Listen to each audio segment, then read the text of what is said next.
நான் சொன்னேன், எனக்கு சசிகலா எனக்கு உண்மையே பிடிக்காது. அவங்க நான் ஒருத்தர் இருக்கிறதே மறந்து விட்டாள். இப்போ பேட்டி அவங்க யார் இப்போ தேடிக்கிட்டு இருக்கா? கட்சியில் எந்த கட்சியும் தேடிட்டு இருக்கேன்? பெண்களும் தேடுறாங்க. நான் ஒருத்தன் இருப்பதே மறந்து விட்டார்களே அப்படின்னு. நீங்கள் கட்சியில் இருங்க, இல்லாமல் போங்க. எடப்பாடி தான் சேர்க்க மாட்டேங்கிறானே, அவன் கட்சி மாதிரி என்னமோ அவன் தான் வச்சிருக்கிறது மாதிரி வச்சு நடத்துகிறானே. அங்கே இருக்கவன் என்ன இருக்கான்னு நினைக்கிறியா?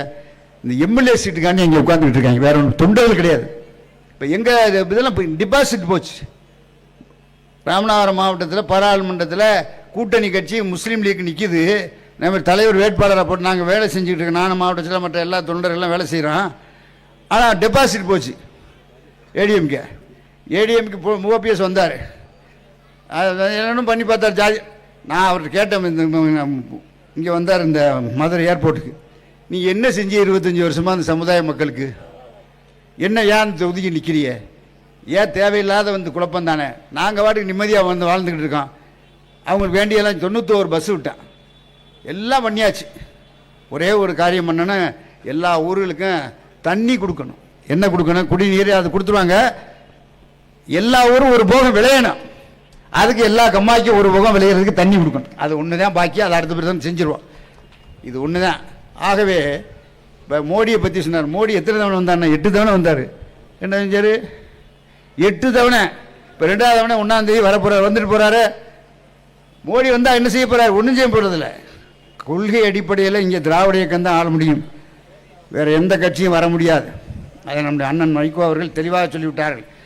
யாருமே கேட்காதிய நம்முடைய மாவட்ட செயலாளர் அவங்க எல்லாம் கூட்டணியை பற்றி பேசுகிறதெல்லப்பான்னு. ரைட்டு, ரொம்ப நல்லது. அது எல்லாம் முதலமைச்சர் பார்த்துக்குருவார். அவரே சொல்லிட்டார், பங்குலேன்னு சொல்லிட்டார். இனிமேல் நம்ம பேச வேண்டியது இல்லை. நாங்கள் ஒரு சப்போர்ட்டுக்கு தான் பேசணும். அவர் பேசுனதை நான் பேசலாம், ஒரு சப்போர்ட்டுக்கு தான், வேற ஒன்றும் கிடையாது. அதை முடிஞ்சு போச்சு. அதான் இனிமேல் அந்த பிரச்சனை இன்னும் கிடையாது. ஆக மோடியெல்லாம் நம்ம பெருசுப்படுத்த வேண்டியது. அவர் வந்தால் வந்துட்டு போகிறார். பிரைம் மினிஸ்டருங்கிற முறையில் அவர் வர்றாரு, எடப்பாடியார் உலாவுறாரு, எல்லாம் பண்ணுவார். நம்ம வந்து சமுதாய ஒற்றுமையோட இந்த ஆட்சி என்பது எல்லா சமுதாயத்தையும் எல்லாருக்கும் எல்லாம் சொன்னார். புள்ளி விவரங்கள்லாம் சொன்னார். 11.69% நம்முடைய வளர்ச்சி என்று சொன்னார். மற்ற மாவட்டத்துக்கெல்லாம் நீங்கள் மாநிலங்கள்லாம் பீகார் இருக்குது. ஆனால் வரிப்பணத்தில் 6 லட்ச ரூபா வசூல் பண்ணி கொடுக்குறோம். நம்ம எவ்வளோ கொடுக்குறோம் தெரியுமா? 29 காசு ஒரு ரூபாய்க்கு. நமக்கு என்னென்னா 4 ஒரு பங்கு தான் காசு கொடுக்குறாங்க. அப்படி என்ன அர்த்தம்? அதனால தான் நம்ம இப்போ நிர்மலா சீதாராமன் ஒரு பட்ஜெட் போட்டா ஏதாவது பிரயோஜனமாக இருந்துச்சா? விவசாயிகளுக்கு ஏதாவது பிரயோஜனமாக இருந்துச்சா? இல்லை மற்றவர்களுக்கு கார்பரேட் அரசியல். அதாவது மோடினா அவர் பாராட்டிட்டு இருப்பார். மோடி ஒரு ஆள் தான் அவரை பாராட்டுறாரு. மோடி சொல்கிறார், பிரமாதமான பட்ஜெட் போட்டா யார்? நிர்மலா சீதாராமன். வனப்பாடி வச்சுக்கிடுவாங்க, ஓட்டுவாங்க, பார்ப்பாங்க, வரமாட்டாது. இவர் அண்ணன் கூட மேயர் கூட கொஞ்சம் வருத்தப்பட்டார். யாரோ இதை காட்டிலும் பெரிய பெரிய கூட்டத்திலாம் பாருங்கள், விஜயகாந்தெல்லாம் கூட்டம் காட்டி காணாமல் போயிட்டார். இவர் என்ன புதுசாக வந்திருக்காரு? இவரை பற்றியெல்லாம் பரிசு.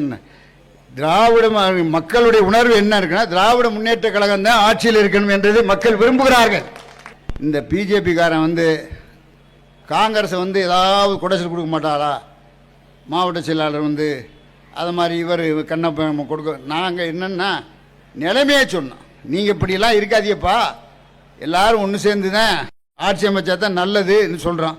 அவ்வளோதான், தவிர வேற ஒன்றும் கூட்டணி வேணாம் எங்களுக்குன்னு சொல்கிறதுக்கு உரிமை இருக்குது, எங்களுக்கு கிடையாது.